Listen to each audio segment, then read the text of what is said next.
Alas 5 na, One Western Visayas na. We remain steadfast in our commitment in delivering local news that matters. Stories that inspire. Enriching the lives of Filipinos in the Philippines and across the globe. This is your GMA Regional TV. Buong puso para sa Pilipino.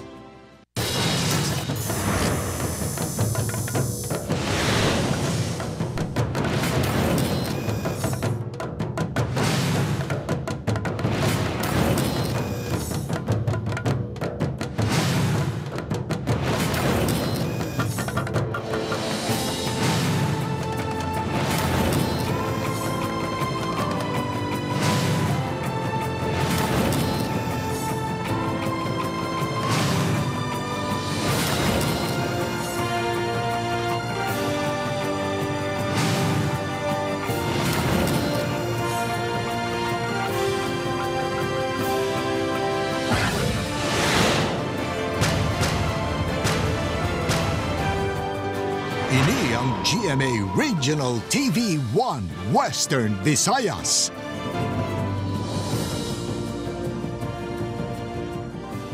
Mayong hapon, ini ang One Western Visayas. Mas saligan, sadsaran sang kamaturan kag wala sang ginadampigan. Ako si Attorney Cedfrey Cabaluna. Magadulong sa inyo sang pinakadako kag komprehensibo nga mga balita sa Kabisayan nakatungdan. Caitlin Revilla, live sa GMA Broadcasting Complex sa siyudad sang Iloilo. Kag mga kapuso, ako naman sa Adrian Prietos, live sa GMA Bacolod Station.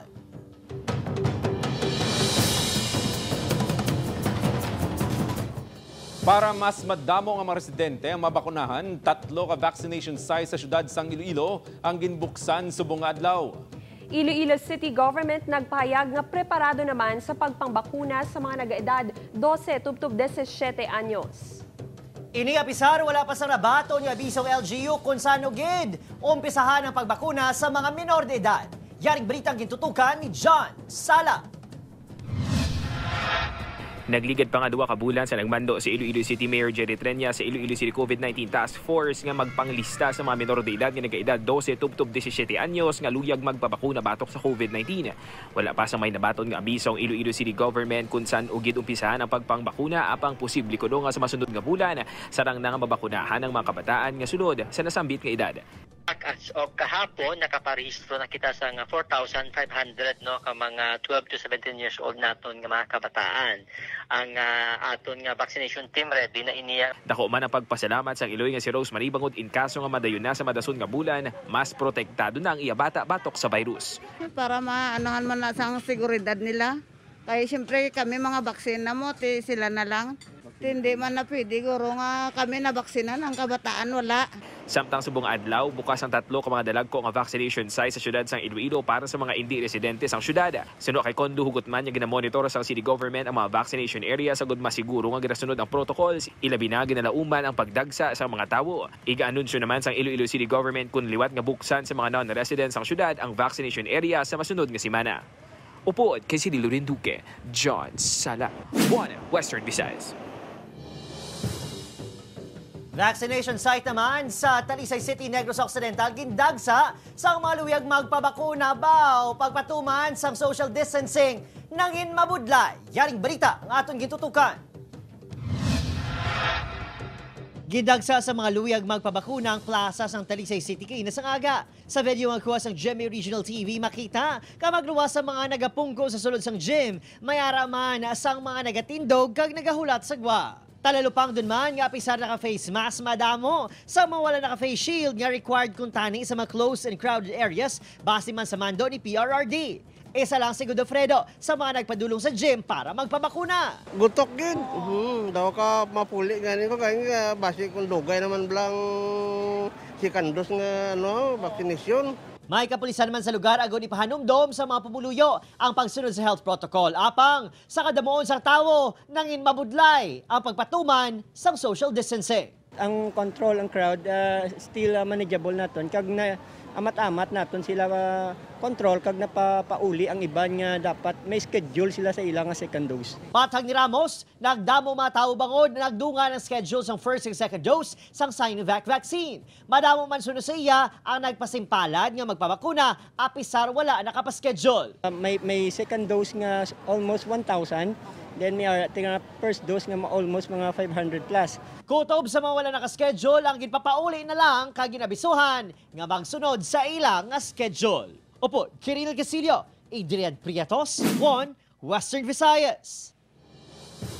Sa 67 tanan ka mga pribado nga buluthuan sa Western Visayas ang wala nagbaton sang enrollment para sa school year 2021 to 2022.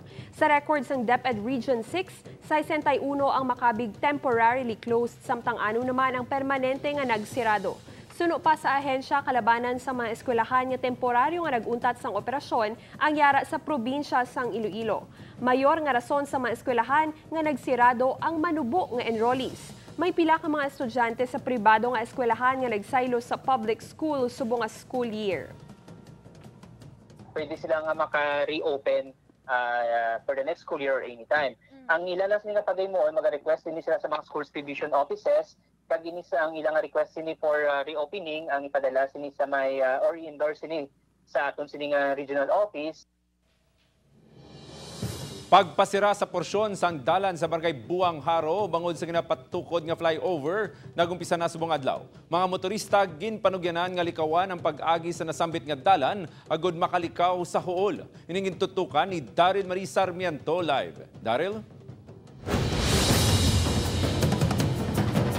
Said nagaayoan ay isang pag-intindi sa mga motorista ang DPWH kasunod man sang temporary road closure ang ginpatigayon umpisa subong adlaw bangod sa nagapadayon nga konstruksyon sang Buang Haro flyover. Umpisa subong nga adlaw, siraduhan na ang porsyon sang Iloilo Circumferential Road 1 Junction, Iloilo to Capiz Road sa barangay Buang Haro. Iniagod maghatag ligwa sa ginakayo nga buhang flyover. Tatlo ka adlaw nga siraduhan ang nasambit nga porsyon sang dalan bangod sa itakod nga 8 ka girders sa duha ka span sang nasambit nga flyover. Tako ni kaglaba ang mga girders so nga naga-necessitate it sang paggamit sang ilog na nga work area nga daw kinanglan gid nga isara naton ang both lanes. Magasugod ang road closure alas 7 sang aga tubtub alas 5 sang hapon.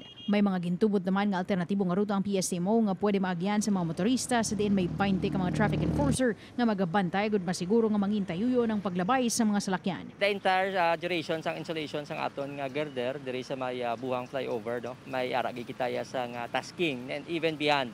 Sa mga motorista gikan sa Banwa sang Papiak kag magapadulong sa Coastal Road, mahimo maglabay sa Radial Santa Barbara, Dinganes Road, mahimo man maglabay sa Takas Haro kag Quintin Salas Road, vice versa. Sa ginabanta target nga matapos ang pagtakod sang sakside nga kabahin sang 20 girders sang Buang Haro flyover sa madason nga tuig gani lauman sang mga motorista nga mayar aliwat sang matabo nga partial road closure sa madason nga inadlaw ukon binulan. Said Madamang salamat, Daryl Marie Sarmiento.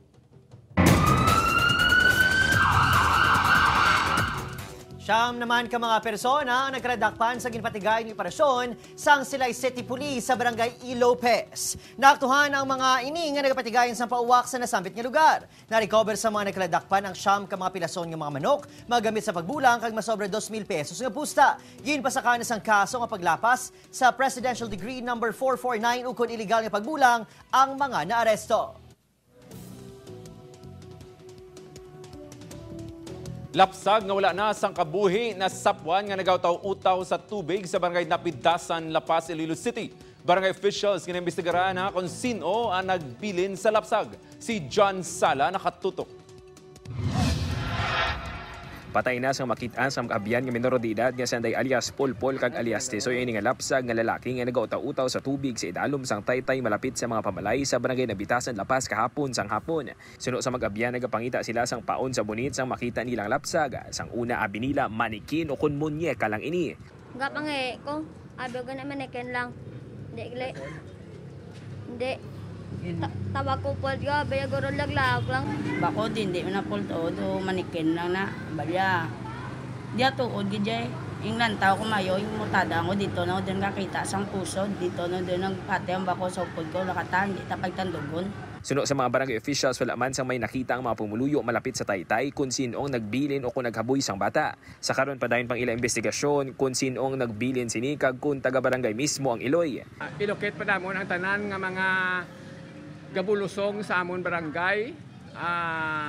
Ang status nila subong para dira naton mabalaan kung sinuogin man, taga-dirigin man sa amon barangay or iban lang agin bilin lang gidira. Ginpamisahan na kagin palubong kahapon ang lapsaga. Upod kay Cirilo Rinduque, John Sala, Buona, Western Visayas.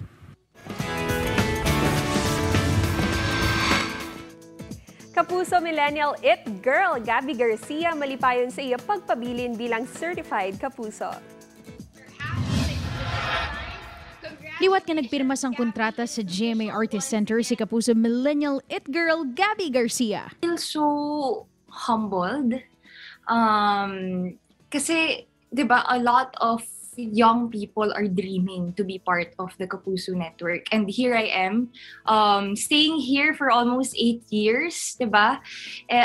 It's a humbling experience. Ang 22-year-old actress, host, singer, content creator, ka-global endorser ang unang nga nakilala bilang si Nicole Perez sa GMA Primetime series nga My Destiny sa 2014. Nangin big break naman sini ang 2016 remake sang hit primetime series ng GMA nga Encantadia bilang si Sangre Alena. Kagsubong, balantayan naman ang upcoming mystery primetime series sini nga Love You Stranger kaupod ang off and on-screen sweetheart sini nga si Khalil Ramos. It tackles on, of course, romance, di ba? Romance, but hindi lang yun eh. Ang dami niya pang laman. That includes mental health awareness. It also tackles on yung mga paniniwala natin bilang mga Pilipino. Kagsini nga Sabado, September 25, aton sa baybayan, si Gabby sa Regal Studio presents 1 Million Comments. Magjojowa na ako ang panibag-o nga telemovie sang isa ka online shooter kag ang life-changing connections ini sa isa ka viral social media post. Mensahe ni Gabby sa iya fans, to all my fans, to everybody who supported me from the beginning, I am grateful to each and every one of you. I appreciate that, diba, lahat ng oras binibigay nyo, pagmamahal. I really appreciate it and I pray that you guys soar high in life. Daryl Marie Sarmiento, One Western Visayas. Sukot sa kuryente sang Ileco 1, posible nga magnubo sa masunod nga bulan. Duha ka kongresista sa probinsya sang Iloilo nagpasa sang House Bill nga nagapa-expand sang prangkisa sang More Power sa 2nd kag 4th District sang Iloilo. Hiningin tutukan ni Daryl Marie Sarmiento. Matapos kinmanduan sa Energy Regulatory Commission ng Philippine Electricity Spot Market Corporation nga unta na ang pagkolekta sa mga konsumidor sa congestion charges kag ang parifan sa mga konsumidor sa ginkolekta nga dugang nga balayran sa Hunyo tubtub Agosto nga biling ginpahayag sa Ileco 1 nga mahimuon silang adjustment sa sukot sang electricity rate sa bulan sang Oktubre. Sunod sa Ileco 1 sa karon wala pa sang ginhatag nga computation sa sukot sang electricity rate ang PEMC na tuhoy sa i-refund sa mga konsumidor. Ang pag-refund ay bibili credit memo siya. So, kung nakabayad ka subong, no, kung may deduction ka, sa sunod mo ka bill, yan na siya, dito siya i-deduct sa bill. Wala siya sa payment in terms of amount. Sunod naman sa mga konsumidor, alibyo kag makapian-pian gid sa ila ang ibuhin sa sukot sa kuryente. Nami kay manubo ang presyo mo, tinubo ang balaydan. Tani pagpanukot na sa amo niya, on time nga sukto nila kami. Pero ang kuryente nila, dagdag brand out. Samtang, ginpasa naman sa Kongreso ng the 2nd District Representative Michael Guriseta kag 4th District Representative Braden John Biron ang House Bill No. 10271. Tinutuyo sini nga mapasangkad ang operasyon sa More Power hindi lang sa syudad sang Iloilo kundi pati sa mga banwang nga nasakupan sang 2nd kag 4th District sang probinsya. Suno kay Guriseta nakahibalo ini nga mangin malawi gini nga proseso apang nagasalig ini nga mapamatian sang Kongreso ang hingyo sa mga pumuluyo. Anyway, hindi tayo din mapakta, no? We do not know ano niyang appreciation sa ERC, ang NEA, and of course, the member of the franchise committee. Payag naman sa Ngalaco Uno sa plano sang kongresista. We will leave that up sa aton mga legal. I think NEA is directed to reply and to execute a position paper. Madumduman nga una nag-ayo ang konseho sang Pavia kag Leganes sa pag-operate sang more power sa Ila Banua. Upod kay Hans Desierto, Daryl Marie Sarmiento, One Western Visayas. Ginakabig sang Iloilo Provincial Government nga posible makapasaka sang risgo sa mga pumuluyo sa probinsya ang pagpatigayon sang limited face-to-face classes. Madumduman nga may 4 ka mga baluthuan sa probinsya, partikular na sa Banua sang Pototan, Carles, Alimudjan kag Cabatuan ang posible malakip sa pilot testing. Suno kay Iloilo Governor Arthur Defensor Jr., posible manginirisgo ini ilabi na sa mga kabataan bangod wala pa ginapanugutan ang pagbakuna sa ila. Nagapati man ang provincial government nga dapat balansehon sa gihapon ang pagpatigayon sa mga hilikoton sa probinsya, ilabi na nga wala pa matapos ang pag-away sa COVID-19. Yes, I really support that. You will increase the risk. Every time you do that, you calculate.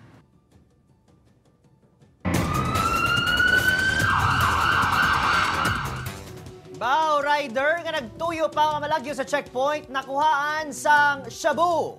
Ginkilala ini kay Aris Mapa, 23 anyos, ang Barangay Banago, Bacolod City. Suno kay Major Ramel Sarona, hepe sa Bacolod City Police Station 1, ginparahan sang kapulisan si Mapa pag-abot sini sa checkpoint sa Dalan Burgos Palangka, Barangay 12. Sa baylo nga magpundo, ginpaharurot sini ang iya motor. Ginlaga sa kapulisan si Mapa, tubtob na tumbang iya motorsiklo. Sang ginrekisa, nakuha siyang 3 ka sachet sang ginapatyan shabu nga nagabugat sang 4 ka gramo sa ginabanta, nagabalor sang 27,000 pesos. Nakuhaan man ini sang tesyo nga may unod pa ang ginapatihan, marijuana. Preso na ini sa Police Station 1. Para na mo, wala siya sa ulo, sa direksyon na siya, sa gilakot na mo siya, natumba siya, at nakuhaan mo siya 3 kasasi nga may unod ng station mo, at tesyo nga may marijuana.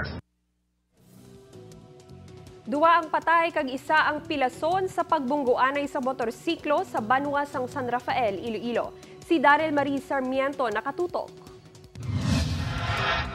Naglinapta ang pila ka parte sa mga motorsiklo nga ini matapos nagbungguanay alas 6:30 kagabi sa Barangay Poblasyon San Rafael, Iloilo. Sa investigasyon sang kapulisan, nag-overtake sa ginasundan nga tricycle ang rider nga si Jeffrey Buhayan, 19 anyos. Wala sini natalupangdan ang nagapadulong naman nga motorsiklo nga ginamaneho ni Romy Rodriguez, 41 anyos, sakay ang angkas ni nga si Charles Neri Hautea, 20 anyos. Makuli na siya pakadto dito sa ila sa San Enrique. Lapit sa sementeryo sang San Rafael na sumalang nagit si kuan ang isa kaya motorcycle nga ginadribera ni Jeffrey Buhayan ngani kag nagsampukan na gid sila doon. Ginbawian sang kabuhi ang 2 ka mga driver samtang nakaangko naman sang minor injury si Hautea. Actually, 2 sila gindala dito, puro man sila dito ng rival. Pila na ka mga aksidente sa dalan ang narecord sa Banua gani liwat nga panugyan sang kapulisan nga magdoble halong sa pagmaneho. Upod kay Hans Desierto, Daryl Marie Sarmiento, One Western Visayas.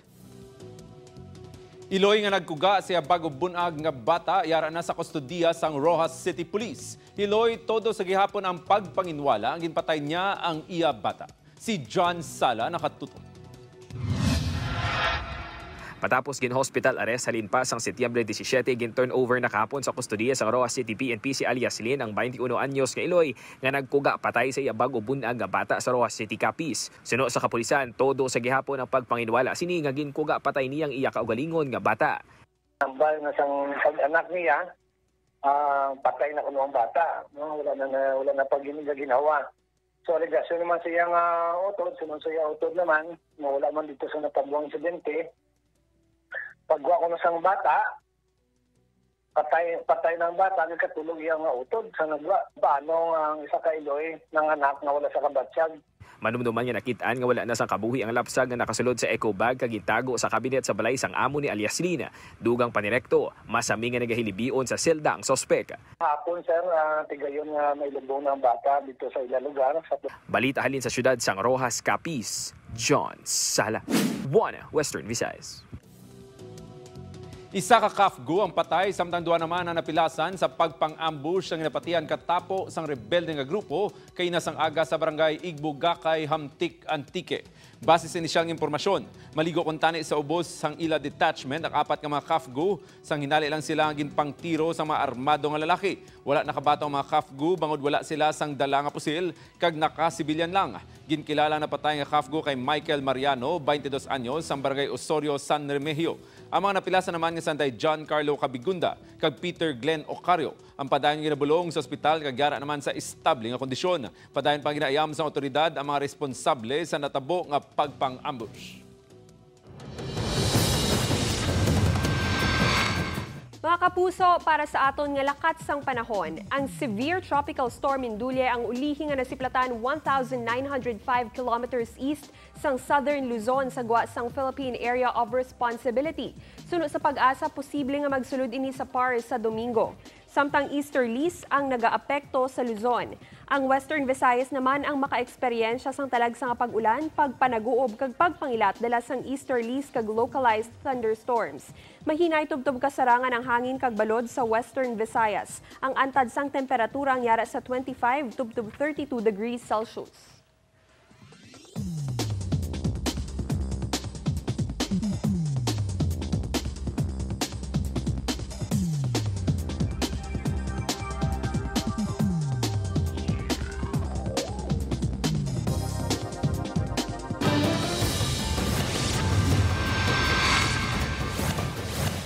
Pagi sa gitingog nga persa sang Aklan Maritime Police ug LGU Nabas Bantay Dagat, 3 ka mga sakayan pandagat ang nadakpan sa akto nga nagapatigayon sa iligal nga pagpangisda sa baybayon nga sakop sang Nabas Aklan. 34 tanan ka mga crew sang 3 ka mga fishing boat ang gindakop sang otoridad sa paglapas sang Section 86 sa Republic Act 10654 o kunang unauthorized fishing sa municipal waters. Gindakop kag ginkasuhan sang Environmental Crime Division sang NBI Central Office ang 3 ka mga Pinoy kag 1 ka German national sa Boracay, Malay, Aklan. Ini matapos na ibuluan nga nagpatindog sila sang property sa ginakonsidera nga parte sang forest land sang isla. Ginkilala maini nga sanday Delmar Evangelio kag Gerald Alapag sang Barangay Yapak, Mark Bernard Alcantara kag Ludwig August Borchers nga taga Barangay Balabag. Kaso nga paglapas ang Presidential Decree 705 o kon Revised Forestry Code of the Philippines ang ginapangatubang sa mga ginaristo nga nagpamalibad na nga maghatag sang ilabahin. Pilason kang nagahigda na sa dalan sa Barangay Umambong Leon, Iloilo ang 62 anyos nga si Herman Kalugdan sang Barangay Pandan. Nabungguan ini sang pick-up truck nga ginamaniho ni Ronald Caminade, 36 anyos ang Zaraga, Iloilo. Suno sa kapulisan hinali lang nagtabok ang tigulang kag wala sini matulupangdan ang nagapadulong nga salakyan. Natalanan aman nga mag-arigluhanay ang magtimbang nga bahin. Patal nga pila sa guya kag ulo ang gitunaan sa kamatayon sa isa ka mangunguma sa Sitio Tabuan, Barangay San Isidro, Banwa sang Ibi Magaluna, Negros Occidental. Suno sa Ibi Magaluna Police, 6 ka mga armado nga lalaki ang ginpatihan, nagsulong sa balay sang biktima nga si Junicio Alabado Jr. alias Apa. Ginapamangkot ang iya sini nga ngalan kag pagkatapos gindala ini sa sagwa sang ila balay kag didto na nga ginparakan sang tiro. Gindeklara ini nga dead on arrival pag-abot sa Ibi Magaluna Municipal Health Office. Padayon ang investigasyon sang kapulisan sa motibo kag sospek sa krimen.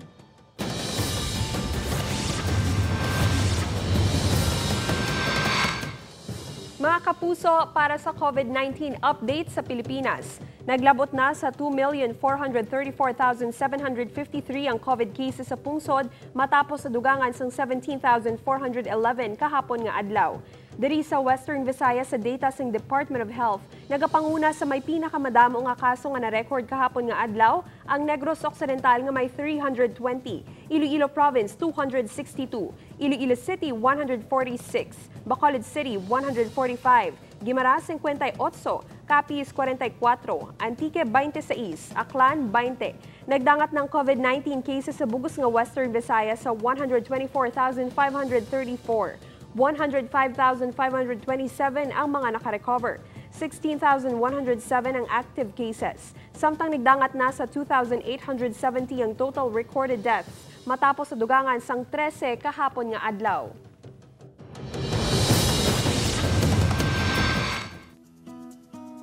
Mga pugso naging makahalawat-hawat ang ginpatigay nga rescue mission sa katapos ng Bureau of Fire Protection sa isa ka subdivision sa Barangay Alhis, Bacolod City. Apang hindi tawo kundi ido nga nahulog sa 65 katapak nga buho ang ila mauting nga ginkuha. Sunod sa iya nga si Consolacion Hervias, malapit isa ka semana na nga nadulang iya hinumtanan nga si Cookie. Nahibuluan sini nga nahulog gali ang ido sa madalom nga buho rason nga nagpangayo inisang bulig sa community animal rescue efforts ug care. Gilayon man nga ginpadulungan sang BFP ang mga lugar. Nagdugay sang kapin 40 ka minutos ang pag-rescue kay Cookie. Hilway nga nakuha si Cookie sa idalom sang buho. Madamo naman ang nagdayaw sa katapos ang BFP Special Rescue Force sa ilaging pakita nga pagkabalaka. Padayon lang sa pagbulig sa iban, pati sa ido. Padayon sa pag-hashtag spread kindness.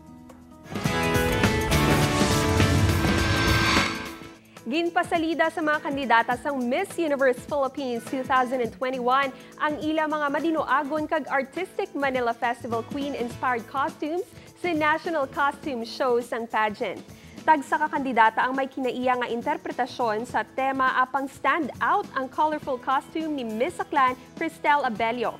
Patadyong naman ang ginbida ni Miss Antique Noelyn Campos kag ang mga sinulatan naman ni Ilonggo orator kag writer Graciano Lopez Haina ang bida sa unique and artistic costume ni Miss Iloilo City Kesha Ramachandran. Wala pa sang pinal nga schedule ang Coronation Night sa Miss Universe Philippines apang lauman subong nga weekend ang iban pa nga preliminary competitions. Pila ka mga pangayaw gikan sa Mindanao nagapasimpalad nga mabaligya ang ila produkto sa syudad sang Iloilo.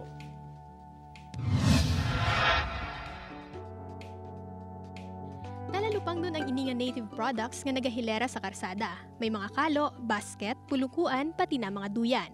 Ginapabugal sang ininga mga manugbaligya nga di kalidad ang ila produkto. Apang sa likod sang ila manami nga mga produkto ang istorya sang ila paghimakas. Kabudlay sa pagpangabuhi ang rason ni Larry kag sang iya mga kaupdanan nga magpasimpalad kag magnegosyo diri sa syudad. Gikan pa sila sa Tacorong, Sultan Kudarat kag madamo sila sang naagyan antes makalabot sa Iloilo. Tanan ini para may mapadala sa ila pamilya sa Mindanao. Tungod yapon sa kabudlayan sang pangabuhi namon sir, nakabot na kami diri sa Iloilo. Damo gid namon, damo pagid kuha namon nga mga papilis nga makaabot lang kami diri. Ginsiguro man ni Larry nga nasunod nila ang protocol sa ila pagbiyahe sa ila mga baligya. Malipayon ini nga sa pihak sang pandemya, may pila sa gihapon nga nagabakal sa ila produkto. Gamay-gamay nga ginansya na nga makaano gyapon sa makabuhi sa pamilya namon sakto. Isa lang si Ann sa mga nagbakal sang produkto nga ginabaligya ni Larry kag sang iya grupo. Sunod sa iya, magluwas sa manami ang ila baligya, dapat man nga suportahan ang mga magagmay nga negosyante nga nagihimakas sa gudbuhion ang ila pamilya.